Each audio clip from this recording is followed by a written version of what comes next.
é um compêndio sobre a fé, os capítulos 11 e 12 de Hebreus.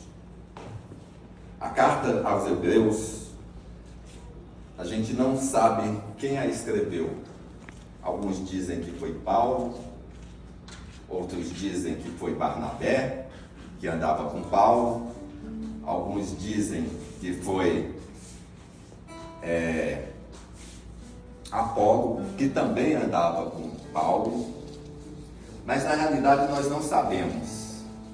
Mas sabemos sim que quem a escreveu era uma pessoa altamente culta e professoral, porque ele explica detalhadamente sobre a fé.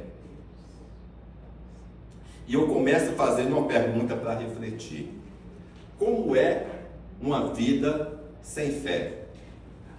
Vocês já imaginaram uma vida sem fé?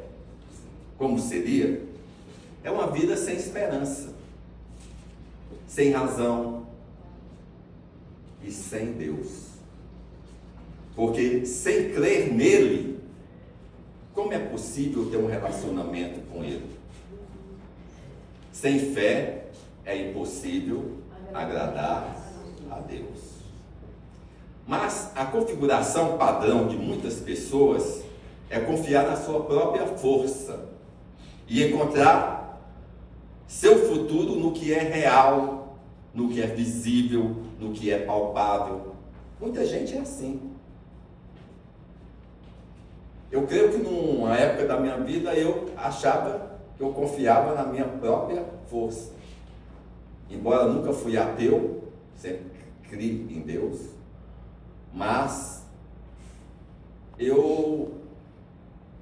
numa época da minha vida, quando eu era mais jovem, eu achava que eu era o cara. Até que Deus me deu uma paulada. Eu fui fazer vestibular, eu sempre tirava entre os 3 primeiros naqueles seminários. Simulados. E achava que eu ia passar com a mão tranquila, livre. Eu fiz engenharia civil. E aí eu estou entre os 3 primeiros de tudo, de todo mundo. Na época só tinha 2 colégios aqui em Brasília que eram bons. Era o pré-universitário e o laser. Os 2 davam até carro para quem tirava o primeiro lugar. E eu com 16 anos, indo para 17, achava que eu ia ganhar o carro. Eu não estava nem preocupado, não era nem passar, era ganhar o carro. Tirar o primeiro lugar no vestibular e ganhar o carro. E acreditem, irmãos, nem passar eu passei. Nem passar eu passei. Na hora lá, me deu nervosismo, sei lá. E eu nem passar, passei. Cheguei em casa arrasado, depois que saiu o resultado. E minha mãe me consolou e disse: meu filho, ore e peça a Jesus que você vai passar na próxima. E foi assim. No vestibular seguinte, eu nem estudei mais tanto como eu estava estudando. Mas no vestibular seguinte, antes de começar a prova, eu tinha um salmo que eu sabia de cor, porque meu pai me ensinou quando eu era criança, que era o Salmo 23. Aí começou a prova, todo mundo correndo para fazer a prova, e eu parei e recitei na memória o Salmo 23. Mas aquilo me deu uma tranquilidade, e eu fui fazer a prova tranquilo, e o resultado, passei. Tinha passado em 5º lugar para a engenharia. Mas também não tinha estudado tanto como eu estudei quando eu achava que eu estava disputando o primeiro lugar. E aí eu entendi uma coisa: não é a nossa força, é Deus. E nunca mais eu fiz alguma coisa sem antes orar a Deus e pedir a Deus. Isso é fé. Isso é fé. É uma coisa de fé.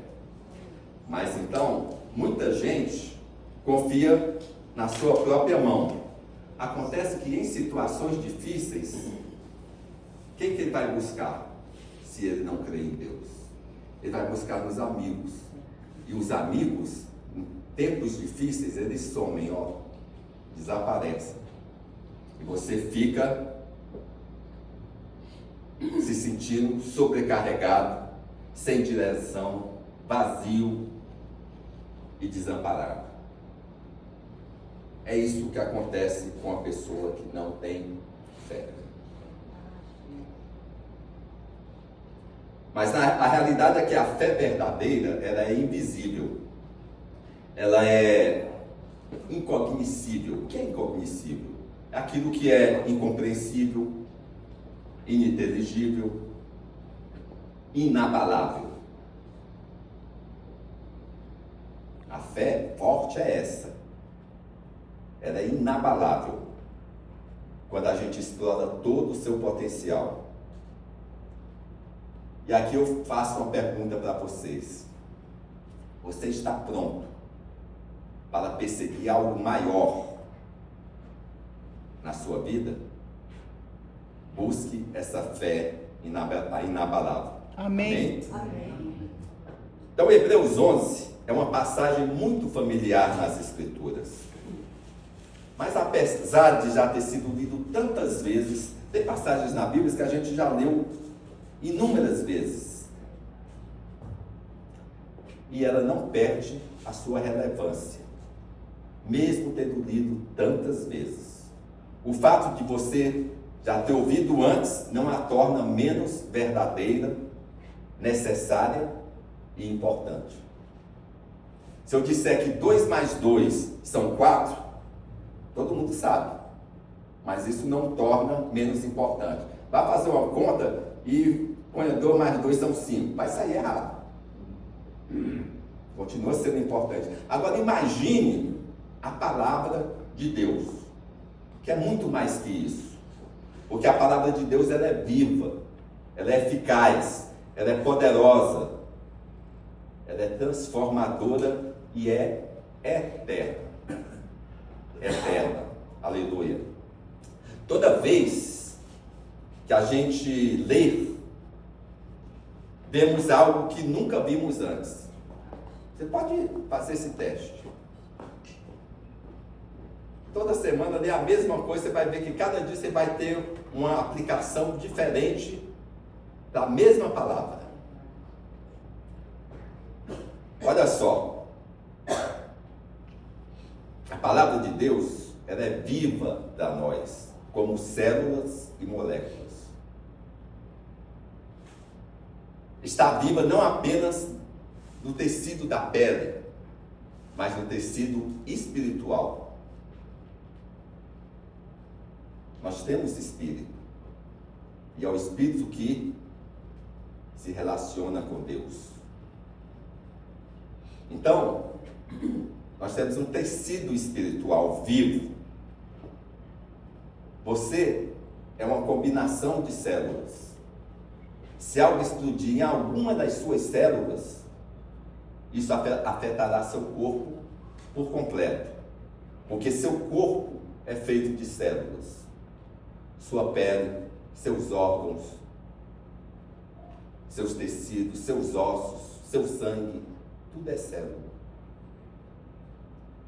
Mesmo que você não consiga digerir essa palavra inteira hoje, mas se uma célula desta palavra entrar no seu coração, é potente o suficiente para transformá-lo ou transformá-la. Por isso que a mulher disse que até uma migalha que caia da mesa do mestre é suficiente para mudar toda a sua vida. Uma migalha. De quão poderosa é a palavra de Deus.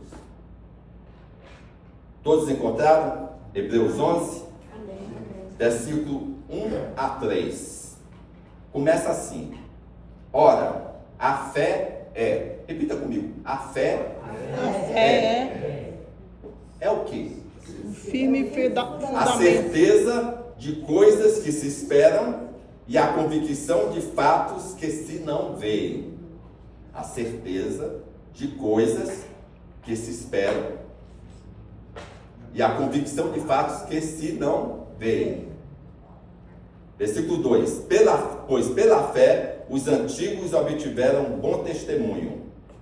3: pela fé entendemos que foi o universo formado pela palavra de Deus, de maneira que o visível veio a existir das coisas que não aparecem. Ou seja, o visível veio a existir das coisas invisíveis. Amém? Faça seus olhos, vamos orar. Senhor meu Deus, ó Espírito de Deus vivo, pedimos a tua presença neste lugar. Aproxima-te, Senhor, paira sobre nós, transforme esses lábios de barro, para que eles se tornem um instrumento teu. Estabelece o teu fazer no meio da tua igreja, Senhor. Que a fé floresça em nós, que a fé se fortaleça de novo, renovando-nos, preparando-nos e avivando-nos. Te agradeço desde já pelo que estás a fazer esta noite. Ó Espírito Santo, faça do seu jeito, mova-se na tua igreja, e nós oramos em nome de Jesus. Amém e amém. Olha então, o visível veio a existir das coisas que não aparecem, das coisas invisíveis. Tudo que é tangível, tudo que é palpável, tudo que é físico, tudo que é relacionável, que você pode pegar, mover, segurar, lidar, sentir, tocar, avaliar, não começou no reino físico. Tudo começou no espírito. Tudo começa no reino espiritual. Por quê? Porque Deus é espírito. Deus é espírito. E é por isso que o inimigo quer atacar seu espírito, sua mente. Porque essa é a sala de parto de tudo que vai se materializar em sua vida. É feito das células da sua crença, é feito das células da sua fé. Vocês estão comigo? Amém. Glória a Deus. Então, eles não foi feito de coisas que são visíveis. Vamos para o versículo 5. De Hebreus 11. Dá um pulo aí. Pela fé, Enoque foi transladado para não ver a morte e não foi achado porque Deus o transladara. Visto como, antes da sua transladação, alcançou testemunho de que agradara a Deus. Olha só, Enoque não se preocupou em agradar multidões. Ele não se preocupou em agradar seus seguidores do Instagram. Não tinha Instagram naquela época, então... Não tinha TikTok. Não se preocupou em agradar os seus vizinhos. Nada disso. Ele queria agradar a Deus. Você pode estar gastando muito tempo tentando agradar pessoas que não têm consequências, não têm recompensas. Mas sem fé é impossível agradar a Deus. Entenda o contexto. Está explicando que Enoque agradou a Deus pela fé. Nós devemos viver uma vida pura. Mas não foi a pureza de Enoque que fez isso. Nós devemos louvar a Deus, mas não foi a sua vida de louvor que fez isso. A principal maneira de agradar a Deus é ter fé. Ter fé. Vamos para o versículo 6. E aqui explica. Ora, sem fé é impossível agradar a Deus. Porque é necessário que aquele que se aproxima de Deus creia que Ele existe e que é galardoador dos que o buscam. Aleluia. Pois aquele que vem a Deus deve acreditar quem Ele é. Se você não acredita quem Ele é, você não pode ir a Ele. Veja, Deus, Ele se revela a você. Ele se revela a nós. E quais as principais formas pelas quais Deus se revela ou se revelou a nós? A primeira delas, muito simples, é a que a gente chama de revelação geral ou revelação natural. Deus se revela através da sua criação. Amém. Da natureza, do universo, mostrando o seu poder e majestade. Você olha para o firmamento, você vê uma coisa tão grandiosa. Isso não surgiu de um boom e está tudo organizado, as órbitas dos planetas, das estrelas, tudo certinho. Só pode ter sido alguém mais grandioso que o universo. Alguém criou tudo isso e foi Deus. É tão grandioso o que Deus criou que muitas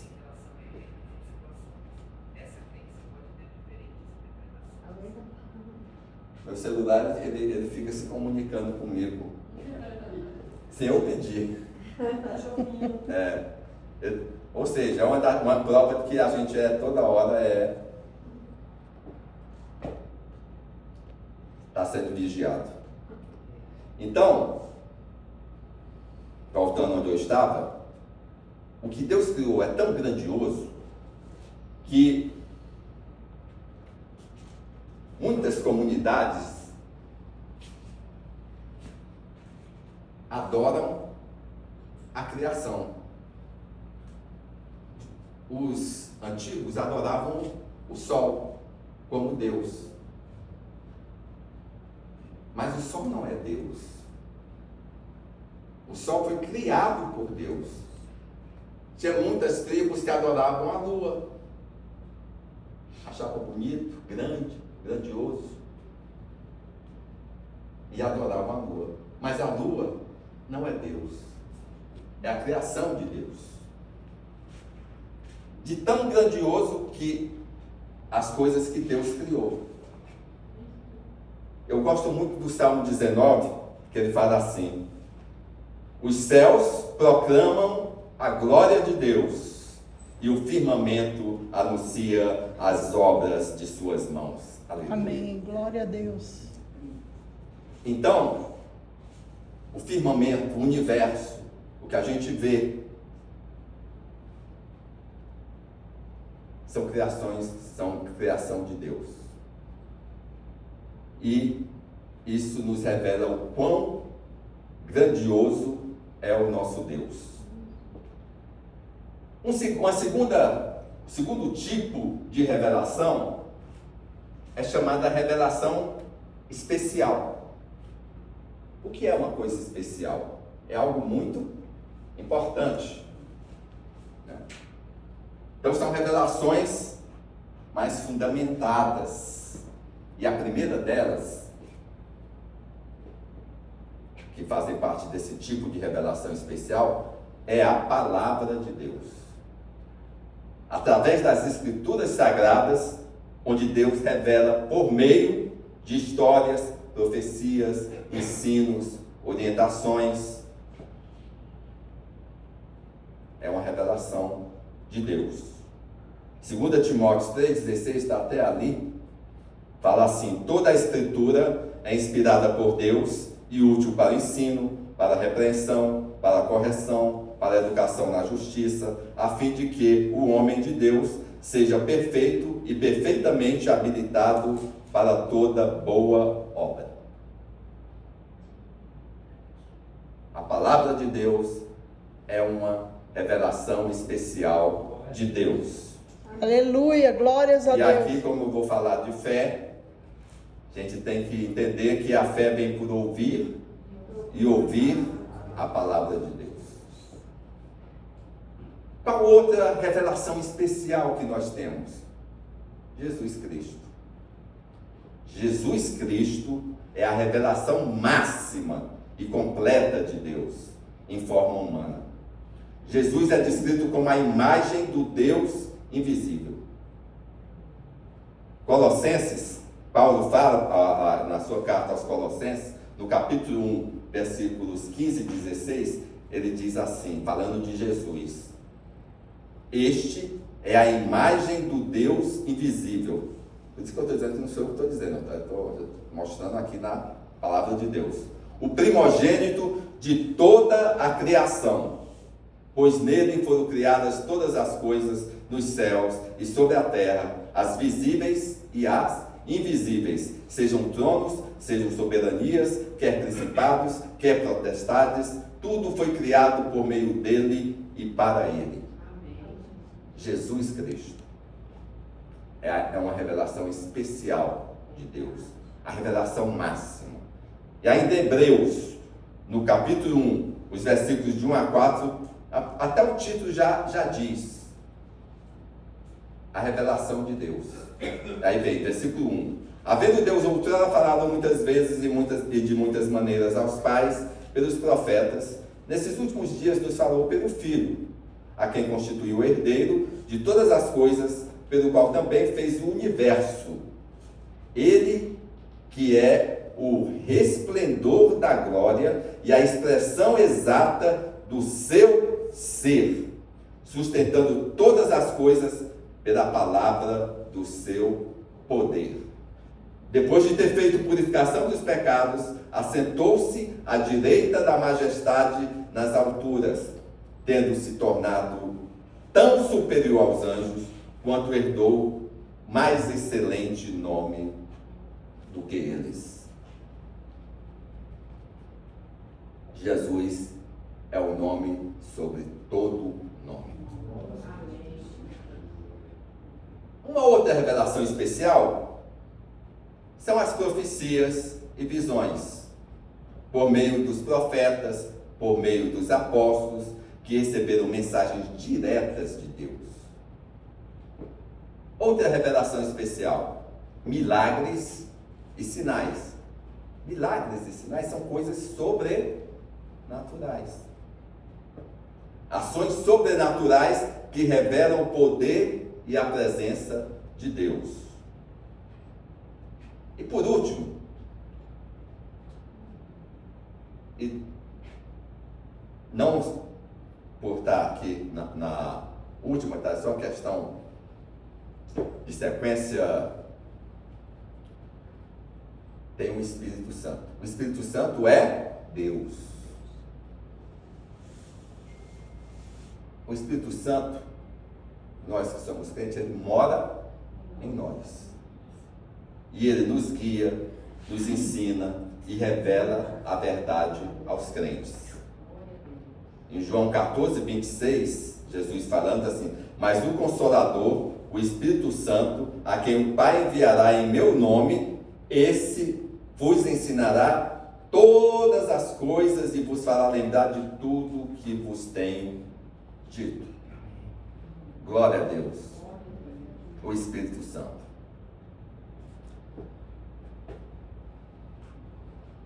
Vamos para outro tipo de revelação. Nós já falamos da revelação natural, a revelação especial que citamos todos esses tópicos, e tem a revelação pessoal ou interior.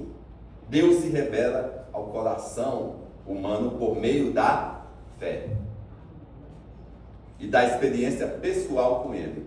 Se você tem fé, com certeza você vai ter experiências individuais, pessoal com Deus. Assim como o Ricardo teve, quando ele fez o testemunho dele, ele estava sem fé, mas chega um momento que você chega e diz assim: olha, eu não consigo fazer nada, só Deus. E aí ele vai para a fé, vai para o joelho e Deus faz. Ele tem uma experiência pessoal com Ele, como todos nós temos. Cada um aqui já passou por situações que pediu a Deus e Deus fez. Amém? Amém. Olhe para o seu vizinho e diga assim: é coisa de fé. É coisa de fé. É pela fé em Jesus. Glória a Deus. Até você entender que é uma coisa de fé, você não entende nada. Na hora que você tem fé, você vai ver coisas impossíveis que você achava que não conseguiria acontecer na sua vida. Seria errôneo acreditar que nos dias de Cristo, lá na igreja primitiva, havia apenas 2 religiões lá em Jerusalém. Era ladeada de religiões de todos os tipos e descrições. E o que fez a igreja primitiva passar por esse momento tão difícil? A gente pensa que às vezes nós passamos como igreja momentos difíceis, perseguições, mas nada se compara ao que a igreja primitiva passou.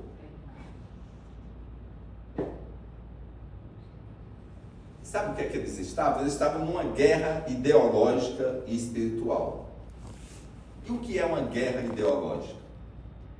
Uma guerra ideológica é uma guerra, como o próprio nome diz, de ideias.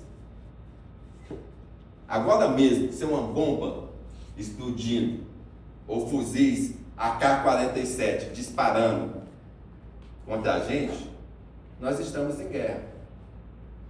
Estamos em guerra neste país, no mundo, agora. É uma guerra ideológica, é uma guerra de ideias. Costumava ser que você tinha o direito de ter sua própria opinião sobre diversas coisas. Você podia externar sua opinião. Hoje, as pessoas acham que o seu trabalho é impor sua opinião sobre você. Se você discorda, eles te atacam violentamente por ter um ponto de vista diferente. Você vê isso nas redes sociais. Você diz uma coisinha que você acha que não é nada, é a sua opinião, aí de repente vem uma enxurrada de gente, parece que você é o maior criminoso do mundo.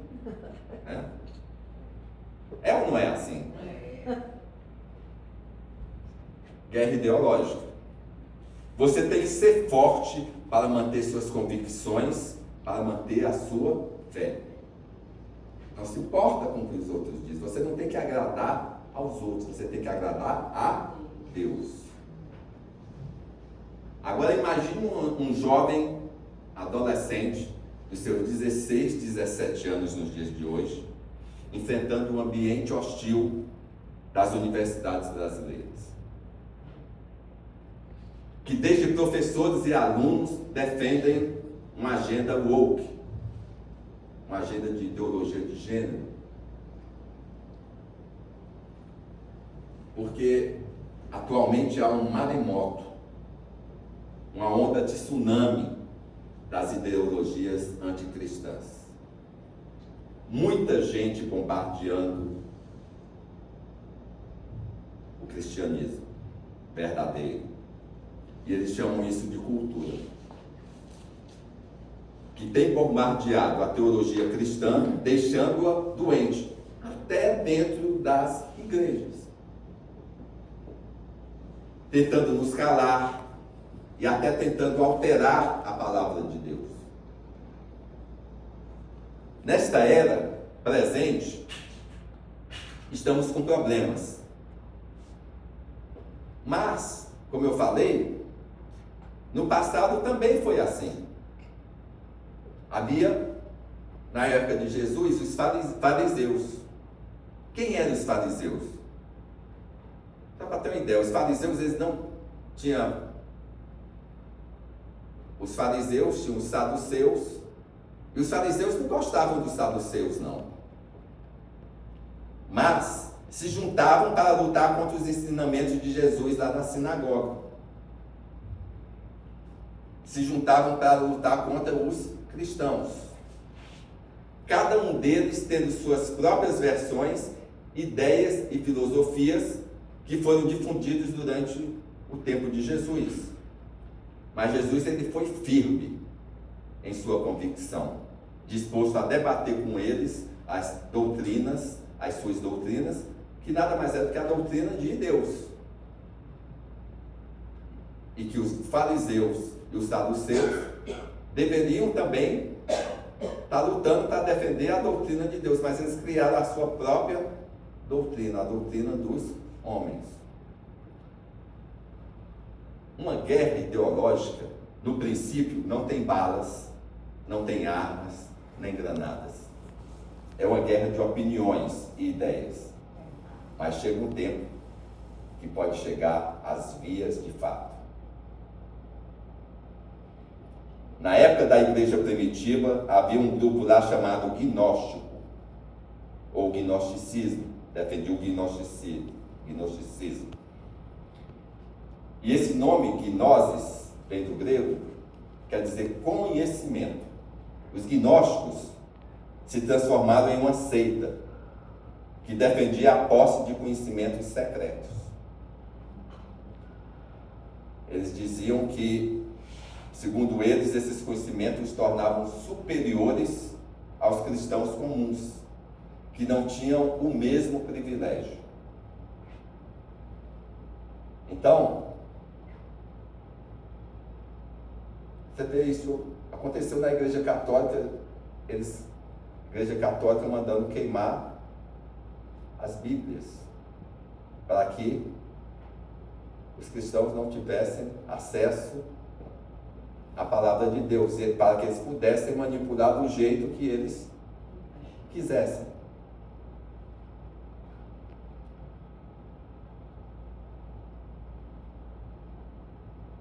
Então o movimento surgiu a partir das filosofias pagãs anteriores ao cristianismo, que floresceram na Babilônia, no Egito, na Síria, na Grécia. E ao combinar filosofia pagã, alguns elementos de astrologia e mistérios das religiões gregas, com as doutrinas apostólicas, tornou-se uma forte influência na igreja. Isso a gente vê na história da igreja. Olha só, para eles Cristo, embora parecesse homem, eles achavam que Cristo parecia homem, nunca assumiu um corpo, portanto não foi sujeito às fraquezas e emoções humanas. Olha que heresia. Se ele veio exatamente para sentir todas as dores que nós sentimos, porque senão o sacrifício dele não seria perfeito. O gnosticismo, ele achava que quanto mais inteligente você fosse, mais parecido com Deus. Então Deus só poderia ser abraçado através do conhecimento. E amados, eu conheço tantos homens inteligentíssimos que não usam esse dom corretamente, porque não têm a sabedoria que vem de Deus. Porque lhes faltam a fé. Porque Deus é a fonte de toda a sabedoria. Entretanto, nós conhecemos inúmeros pastores, homens de Deus, que não frequentaram as melhores escolas, as melhores universidades, mas que Deus lhe deu o dom da sabedoria. para ensinar, para aconselhar homens poderosos, uma comunidade inteira, uma cidade inteira, um país inteiro. Billy Graham foi um desses homens. Ele converteu muita gente. E ele passou a ser conselheiro dos presidentes dos Estados Unidos. Ele aconselhou os últimos 5 presidentes dos Estados Unidos até Barack Obama. Sempre pediu um aconselhamento dele, mesmo ele já velhinho, quase 90 anos. Porque consideravam, sabiam que ele tinha a sabedoria de Deus. Homens de Deus, de unção, de vida no altar, de sacrifício, de profecia, que receberam a sabedoria e a unção por ter uma vida em comunhão com Deus. Uma vida de oração, de fé inabalável no Deus eterno. Nós temos exemplo, o pastor Ló, é um homem de Deus. Toda vez que a gente vai se aconselhar com ele, a gente recebe uma porção de sabedoria, de doação e amor ao próximo. Não é o conhecimento secreto, não é o conhecimento secular que faz se aproximar de Deus. Deus usa aquele que ele quer e como ele quer.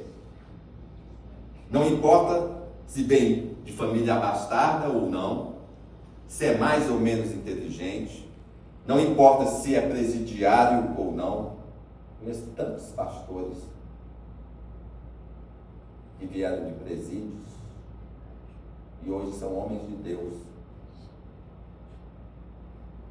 Se antes odiava crente ou não, conheço tanta gente, tanto crente que diz assim, olha, eu odiava vocês. Eu não podia ouvir falar em crente. E hoje é um dos mais crentão. Não importa se era o mais improvável dos homens. Eu passaria aqui a noite citando exemplos de pessoas que eram improváveis e que se converteram e tiveram uma vida íntima com Deus. Citar 2 improváveis que foram apóstolos de Jesus: Pedro e Paulo.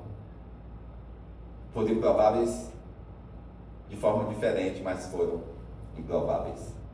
Pedro, originalmente chamado de Simão, ele era um pescador simples, lá da região da Galileia, sem educação formal ou posição social relevante. Um simples pescador.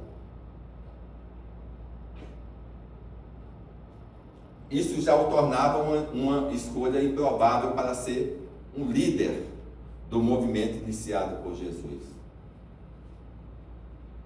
Além disso, Pedro tinha uma personalidade impulsiva e emotiva. Teve momentos que ele, com Jesus mandando ele ficar quieto, ele puxa a espada e corta a orelha do mal. Aí Jesus diz, para Pedro, para. Mas às vezes ele era medroso e covarde. Apesar de prometer lealdade até a morte, Pedro negou Jesus 3 vezes na noite da prisão. Pedro também tinha uma compreensão limitada. Em alguns momentos, Pedro não entendia completamente a missão de Jesus, como ele tentou impedir que ele falasse sobre a sua morte. Não foi só uma vez, não. Como demonstrado em várias passagens dos evangelhos. E por que Jesus escolheu Pedro? Jesus enxergava além das limitações humanas e via o potencial transformador que Deus poderia realizar na vida de Pedro. Ao chamá-lo, Jesus disse, tu és Pedro, e sobre esta pedra edificarei a minha igreja. Ele confiava em Pedro, ele sabia o que Pedro poderia se transformar. Isso mostra que, apesar de suas falhas, Pedro se tornaria um líder firme e corajoso. Morreu decapitado. Ah, não. Morreu crucificado de cabeça para baixo. Pensei em Paulo. Após a ressurreição de Cristo e o derramamento do Espírito Santo no Pentecostes, Pedro passou por uma transformação impressionante, tendo tornado-se um pregador ousado. Só na pregação dele converteu 3.000 pessoas. Pessoal, ele chega aqui, entra numa praça, fala, 3.000 pessoas se convertem numa tacada só, demonstrando que Deus não busca pessoas perfeitas, mas aquelas que, apesar de suas falhas, estão dispostas a se arrepender e serem moldadas para cumprir a sua vontade. E sobre Paulo? Paulo é improvável de outra forma. Também conhecido anteriormente como Saulo de Tarso. É um exemplo marcante de uma escolha improvável para o apostolado. Paulo, ele era um fariseu, zeloso, altamente instruído na lei judaica, mas ferrenho perseguidor dos cristãos. Sua reputação como alguém que aprisionava e até consentia a morte de seguidores de Cristo, como aconteceu no caso do Estevão. Tornava impensável que ele se tornasse um líder cristão. Improvável. Então, Paulo, a princípio, era uma pessoa improvável, porque ele perseguia ativamente os cristãos. Você queria receber uma pregação do cara que perseguia você, e de repente ele chega e vai dizer: olha, eu não persigo mais. Você fica desconfiado, né? Ele está querendo juntar gente para depois dar o golpe. Então Paulo era a princípio uma pessoa improvável. Um dos motivos: ele era orgulhoso religioso, como a maioria dos fariseus era. Achavam que era tal. Então, ele se orgulhava da sua formação e o zelo pela lei, sendo intransigente com qualquer desvio doutrinário.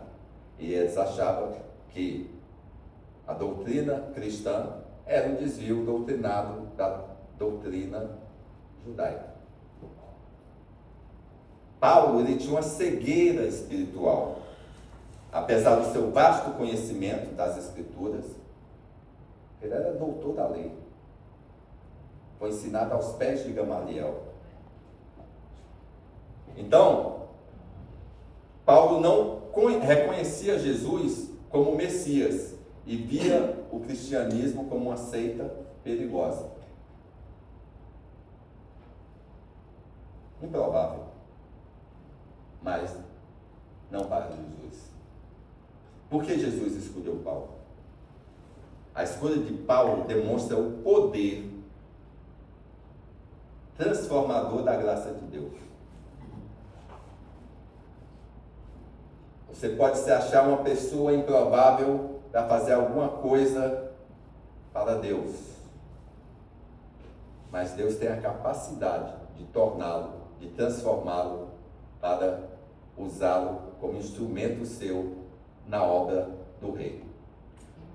A escolha de Paulo demonstra o poder transformador da graça de Deus. No caminho de Damasco, Paulo teve um encontro direto com Cristo ressurreto, que lhe disse: Saulo, Saulo, por que me persegues? E esse por que me persegues é porque persegue a minha igreja. A partir daí, Paulo se converteu, foi batizado e capacitado pelo Espírito Santo. Ele não começou a pregar logo em seguida, não. Ele teve um tempo que ele ficou na cidade dele, quieto, E lá o Espírito Santo estava ensinando ou moldando. Então Jesus escolheu para mostrar o testemunho do poder de Deus, a transformador de um perseguidor em apóstolo de Cristo. É a prova viva do poder da graça de Deus e do perdão, porque Deus perdoou Paulo. Ele foi um instrumento para os gentios. Jesus declarou que Paulo seria um instrumento escolhido para levar seu nome aos gentios, reis e filhos de Israel. Atos 9:15. Paulo, ele tinha uma capacidade intelectual e teológica pela sua formação. Conhecia as Escrituras muito bem. E com isso permitiu explicar o Evangelho de forma profunda e sistemática em suas cartas. Paulo escreveu quase metade do Novo Testamento. Paulo. Deus escolheu para isso. Assim como Pedro e Paulo representam escolhas divinas de pessoas imperfeitas para realizar grandes coisas, Deus não se limita ao passado das pessoas, mas vê o potencial transformador, de transformação para o impacto no reino de Deus. É assim que a história de Pedro e Paulo nos lembra que ninguém está fora do alcance da graça e que Deus pode usar até os mais improváveis para realizar sua obra. O outro lado também tem pessoas que pareciam ser prováveis e não foram escolhidas, porque eram só fachada. Tem gente que você olha assim, esse cara aí é um crentão, mas é só fachada. Isso se encaixa aos fariseus da época de Jesus. Pensavam que a forma de se aproximar de Deus era através de atos de santidade e de autojustiça. Eles pensavam que quanto mais justos e piedosos eles eram, mais próximos eles eram para Deus. Só que eles queriam isso dos outros, deles não. O jugo pesado era para os outros, eles não. Eles eram conhecidos por suas longas orações, suas longas vestes, seus jugos e rituais pesados, mas só a fachada. Então, essa religiosidade era imposta e eles faziam esses rituais em público, apenas para demonstrar que era santão, mas não era. Na realidade, o jugo pesado era para os outros e não para eles. Também desvirtuaram as Escrituras e passaram a se envolver com política e práticas de corrupção. Jesus os chamou de sepulcros caiados. Tinha os saduceus também. Era um grupo religioso formado por sacerdotes e gente da aristocracia. Eles divergiam do ensino de Jesus e também dos próprios fariseus, em vários pontos. Aqui estão 3 crenças dos saduceus que iam contra os ensinamentos de Jesus. Eles negavam a ressurreição, eles não acreditavam na ressurreição.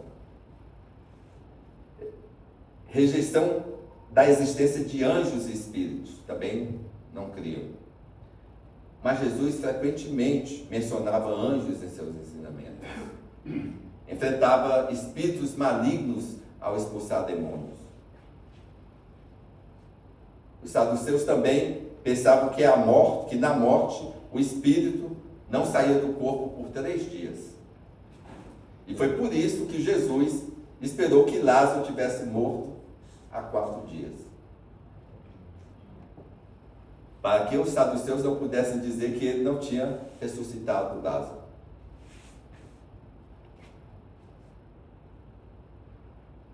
Jesus tem o poder de ressuscitar quando o corpo já está podre. Ele é Deus. Aleluia, Jesus Jesus. é Deus. Glória a Deus. Jesus e Deus. Que agora eu vou falar do Antigo Testamento. Deus tem um jeito de dar um velho, um bebê. Até que ele já esteja impotente. Mesmo que ele esteja impotente, sua esposa ter passado a época de procriar, e além do mais era estéril. E quando menos se espera, quando se acha que isso é impossível, ele intervém e diz: agora estou pronto para fazer algo. Estou pronto para fazer algo inacreditável e sobrenatural. Aleluia, Jesus. E ele dá um filho para Abraão. Abraão e Sara ganham Isaac. Quantas vezes Deus deixa você se desgastar, tentando fazer coisas sozinho? E finalmente, quando você desiste, achando que é impossível, e diz: tudo bem, Senhor, eu não consigo. É aí que ele entra e mostra forte, poderoso e faz. Aleluia. Glórias Porque a Deus. Ele é o Deus do impossível. É verdade, Deus.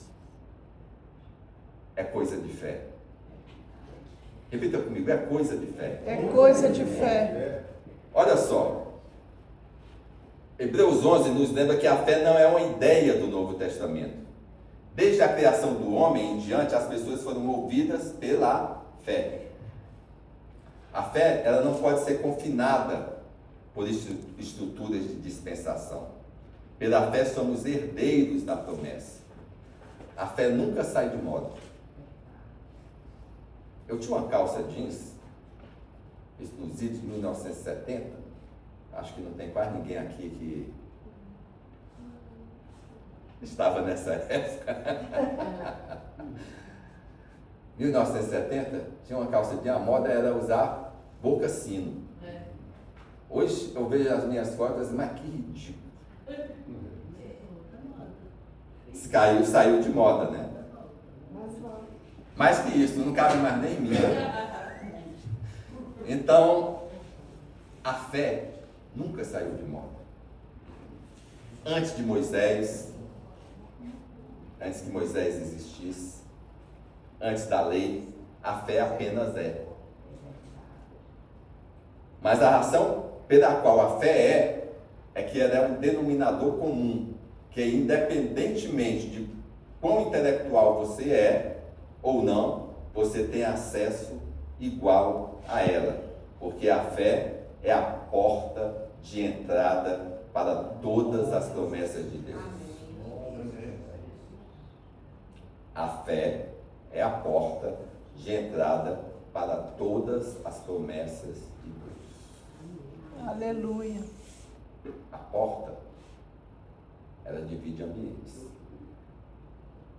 Às vezes você está numa situação difícil, você passa pela porta, Deus te dá um milagre, faz um milagre, você está já num novo ambiente que você acreditava que não poderia chegar, mas Deus fez. Por isso que Deus disse: eu sou a porta. Você entra por ela e você entra no ambiente dos céus, da salvação. Isso é profundo. Isso é muito profundo. A fé está disponível para todos. É uma coisa de fé. E como eu faço para conseguir a fé? Como eu faço para ter fé? Porque a fé hoje, muita gente pensa que é força de vontade.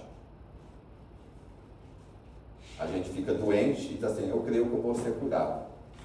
Mas você tem que dizer: eu creio que Deus vai me curar, não é você. O importante da fé, como eu disse, que ela envolve todo o aspecto de pessoas, é que se um presidente adoecer e uma pessoa comum adoecer, eles estão no mesmo nível em termos de milagres. Não é porque o presidente vai conseguir o milagre, é pela fé. Quem tiver fé, Deus ouve. Sem Porque fé é pela impossível fé. agradar a Deus. Pela fé. Ele reduziu o campo de jogo a apenas uma coisa: pela fé. Algumas irmãs nasceram num lar evangélico, sempre buscaram ser virtuosas, sempre buscaram ser honradas, e tem irmãs da juventude que foram boatos, beberam, casaram, não virgem, mas se converteram e fazem parte da igreja de Cristo. Quando a glória vem para os que creem, quem faz parte do corpo recebe. Não é pelas obras, é pela fé em Jesus. As obras são consequência. Consequência.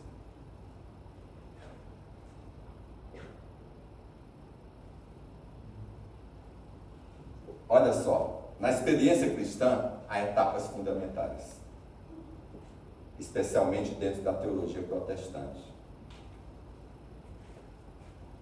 Tem 3 etapas para o crente. A primeira delas, a conversão. A segunda delas, a justificação. A terceira delas, a santificação. A conversão, ou regeneração, é o ato da mudança de vida e coração de uma pessoa. Ela vira uma nova criatura quando ela se converte, em resposta ao chamado de Deus. Ela pode ser entendida como uma transformação espiritual, que envolve 2 aspectos principais, para que haja essa nova criatura. A primeira delas é o arrependimento. Arrependimento, que é a consciência do pecado. Você pecar é saber que pecou, ter a consciência que pecou e a disposição de abandoná-lo. O arrependimento genuíno envolve tristeza pelo pecado.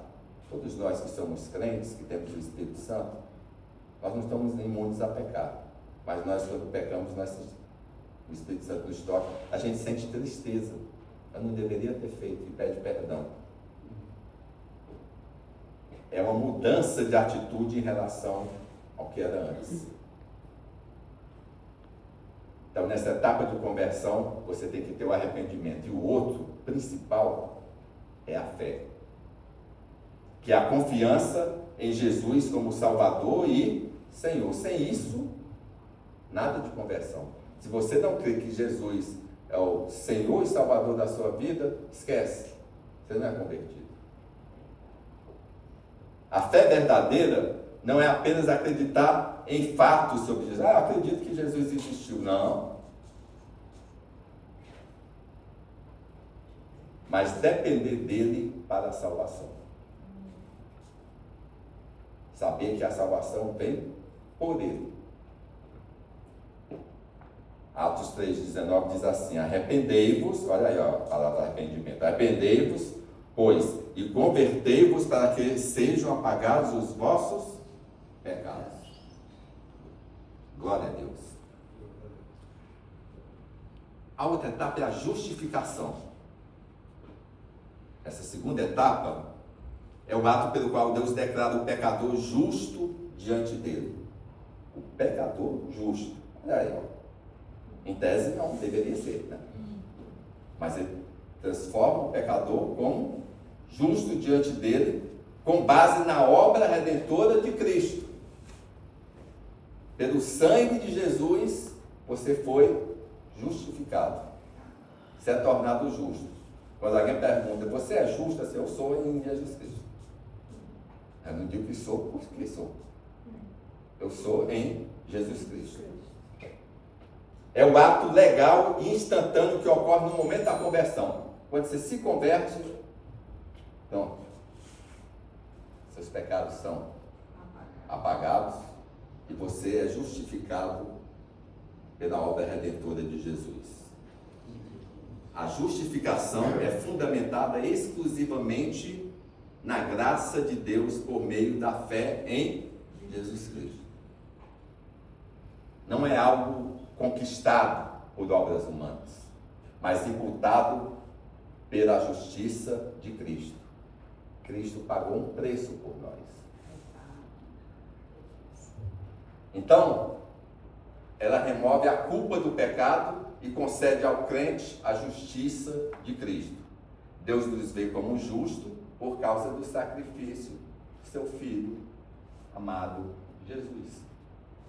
Romanos 3,24 diz: sendo justificados gratuitamente pela sua graça, pela redenção que há em Cristo Jesus. Claríssimo na palavra de Deus. E a etapa 3 do crente é a santificação. É o processo, isso aí é um processo contínuo, pelo qual o crente é transformado à imagem de Cristo após ser justificado. Diferentemente da justificação, que é instantânea, ocorre no momento da conversão, você é selado com o Espírito Santo. A santificação é progressiva e dura a vida inteira do cristão. Então a gente vai se santificando durante a vida toda. Tem um outro processo, mas aí esse outro processo já é lá na glória, que é a glorificação.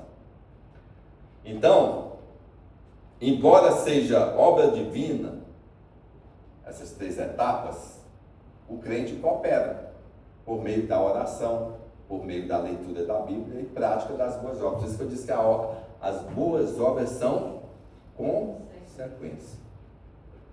Hebreus 12,14 diz assim: segui a paz com todos e a santificação, sem a qual ninguém verá o Senhor. Então você tem que buscar a sua santificação. Esses 3 aspectos fazem parte da jornada cristã com uma maturidade espiritual e a comunhão plena com Deus. E caminhando para o final, vamos para um texto, para o último texto da noite, que nos ensina sobre a importância de perseverar na fé, mesmo diante das dificuldades. Hebreus 12, eu estava no 11, vou para o 12, os 6 versículos. Vou ler rapidamente. Deus, o nosso Pai. Olha só, ela começa com um título maravilhoso. Já pensou você ter um Pai que é Deus? Coisa maravilhosa, né? Graças a Jesus Cristo. Versículo 1. Assim, nós temos essa grande multidão de testemunhas ao nosso redor. Portanto, deixemos de lado tudo o que nos atrapalha e o pecado que nos agarra firmemente em nós e continuemos a correr sem desanimar a corrida marcada por nós. Então, o texto começa dizendo que estamos rodeados de uma grande multidão, uma nuvem de testemunhas. Quem são essas testemunhas? Se olharmos para o capítulo anterior, no verso de Hebreus, capítulo 11, vemos a galeria dos heróis da fé: Abel, Noé, Abraão, Moisés e tantos outros, que viveram pela fé e perseveraram. Esses homens e mulheres enfrentam adversidades, mas permaneceram firmes, pois sabiam que Deus era fiel às suas promessas. Então, isso nos ensina que não estamos sozinhos na corrida da fé. Há exemplos que nos inspiram a continuar, independente das circunstâncias. Nós temos pessoas que passaram por situações, tiveram fé e Deus ouviu. Então, nós temos nossas próprias situações que passamos, tivemos fé e Deus ouviu. Mas aqui está falando das testemunhas, porque nós somos testemunhas para os outros também. O Ricardo é testemunha para todos nós. Então, ele está falando aqui de uma multidão de testemunhas. Né? Agora, imagine um estádio lotado de pessoas todas torcendo e encorajando um corredor. Nas Olimpíadas, por exemplo. À medida que ele corre, ele se lembra das histórias que já cruzaram a linha de chegada antes dele. Campeões. Quando você está no esporte, você se identifica com alguém que é vencedor. Né? Então, são campeões que chegaram antes dele e que agora estão na plateia, aplaudindo, incentivando ele a chegar na linha de chegada, para perseverar até o fim. Assim também é a nossa jornada cristã. Os heróis da fé, Abraão, Abel, estão tudo lá, ó, na arquibancada, nos vendo correr a corrida que nos foi proposta e nos inspirando a continuar independente das dificuldades, deixando o quê? Todo o embaraço, tudo que nos atrapalha para correr, que são pesos que carregamos desnecessariamente, preocupações, mágoas. Não deixe o seu coração com mágoa, medos e até mesmo hábitos que nos afastam de Deus. Além disso, o pecado nos atrapalha, nos faz perder o foco. Então, para correr bem, precisamos nos livrar disso tudo, que nos impede de avançar espiritualmente. Então, quais são os pesos que você está carregando hoje? Quais são as mágoas? Quais são os medos? Será que é medo do futuro? Talvez uma mágoa que você não consegue liberar, um perdão que você não consegue liberar, ou um pecado que tem sido uma pedra no seu caminho.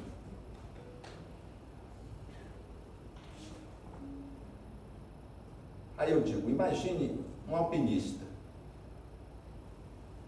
que está preparando para subir uma montanha. Ele começa a subida com uma mochila cheia de pedras. O que são essas pedras? São os pecados, são as mágoas que estão dentro dessa mochila que você continua carregando, em vez de perdoar e se livrar delas. A certa altura ele percebe que está ficando exausto e que não consegue avançar. Então ele decide abrir a mochila e jogar fora cada pedra desnecessária. Com a carga aliviada, ele continua a subir com mais facilidade e determinação.